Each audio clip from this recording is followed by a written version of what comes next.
Hello, it's Elijah Wells here. If you remember a couple months ago, there was the still image of Scarlett Johansson in a still shot from the upcoming remake for the 1995 film Ghost in the Shell. It kind of got polarizing reaction when it first came out, seeing that what many saw as an American actress playing a Japanese role of Major Kusanagi. Of course, don't get me wrong, I love Ghost in the Shell, and of course, it did inspire the Matrix movie, which has become one of my all-time favourites, and even film director James Cameron used it as an inspiration for his movie Avatar. But back into the Ghost in the Shell frenzy, what's happening? Doug Walker, aka Nostalgia Critic, said it struck a chord with anime fans and identified her so much that it struck her with the Japanese heritage. And of course, I understand what it means, like overseas anime fans, like mostly America, Canada, Central Europe, and Britain, since they all have very big anime communities when you come to think of it. Of course, they tend to. I'm not sure how stupid this may sound. Like they kind of. I am an anime fan myself. Don't get me wrong about that, because I love Hayao Miyazaki, Katsuro Otomo, and Isao Takahata, to name a few. Yeah, again, since most anime is produced in Japan, a lot of people tend to think, and it use Japanese names, Japanese terms. This leads to people believing it, of course, Japanese material and should be portrayed by Japanese. Well, okay, but when you get it in perspective, like Japanese fans, when they were asked, a bunch of people from the crowd, like street crowds, were asked about the casting in that upcoming movie, they were perfectly cool with it, and anyone can play the role. I'm not even making it up. I just watched that video. And if they cast, and I kid you not, they said this, if they cast a Japanese actress, it wouldn't look like an anime. Like, okay, I'm kind of guessing that anime is not just self-realizing that's just something that Japanese know, but it's a worldwide sensation, of course. Like, there's Akira, and there's Spirited Away, and Cowboy Bebop. They're like two of the greatest things to come out of Japan.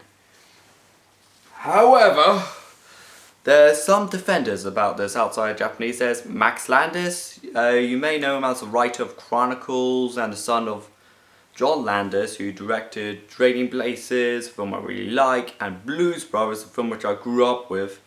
He said on his YouTube account, saying, "The only reason to be upset is you don't know how the industry works." Well, I do, because I'm a technically film student in Cambridge. Well, not in university, but in college, you know. You're angry at the wrong people. Well, you're angry at the cast, directors, and studio. That's what he said. Well, what about the casting managers? Can I be angry at them? And the actor's track record doesn't matter.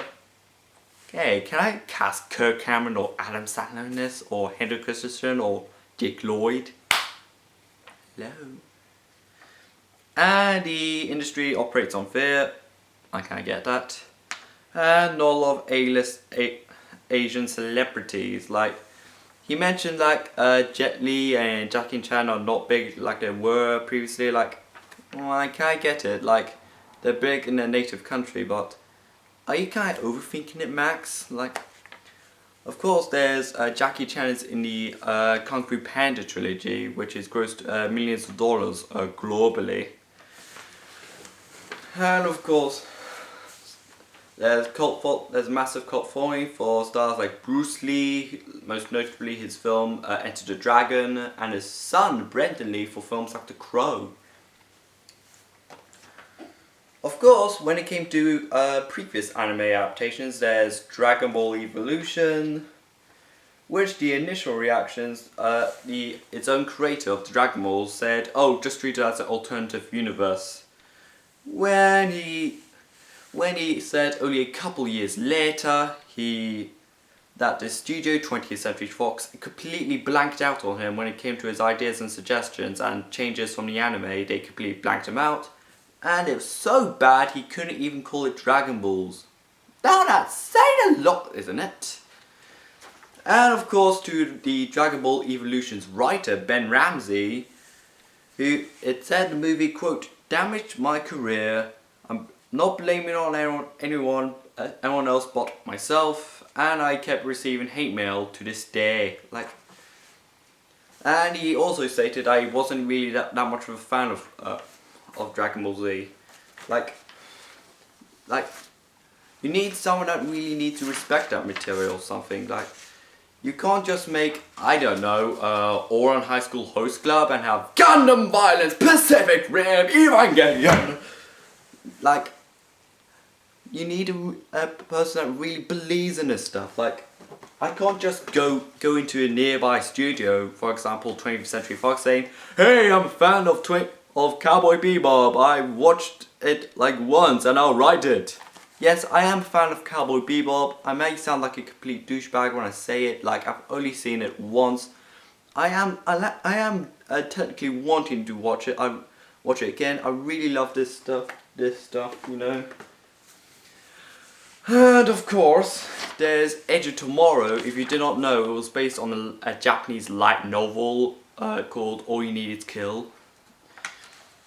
The movie, of course, lots and lots of acclaim when it came out, but kind of underperformed in the box office for some reason. I kind of liked that film when it came out. Yeah, Tom Cruise was brilliant, Emily Blunt was kick-ass, and the special effects were brilliant, and the editing was great. And it was good so far that the writers were originally going to do an Akira remake. Yes, they were at one time going to hire the writers of Edge of Tomorrow to remake Akira. Of course, there were a couple setbacks in the production of Akira. Like I said, a couple times they've hired well-known actors that weren't even teenagers, nor Japanese, which kind of annoyed anime fans, of course. And of course, loads of directors were turning it down. Like, Leonardo DiCaprio was originally going to produce the film, and I'm not sure what he's doing with it now. There was the director of Unknown and Shallow and Run All Night and House of Wax, I've got his name. But he was originally going to direct it, but he left production for, quote, no real progress. Then was George Miller, who was going to direct a film, who recently did Mad Max Fury Road, which was a beautiful film. He did Mad Max trilogy and Happy Feet films. But he turned it down for, quote, I can't do anything and I can't do everything. And he stated that he will do Mad Max sequels. Well, okay. Then there was Christopher Nolan. The Dark Knight trilogy, Inception, Interstellar. He has probably one of the best track records in all of Hollywood at the moment.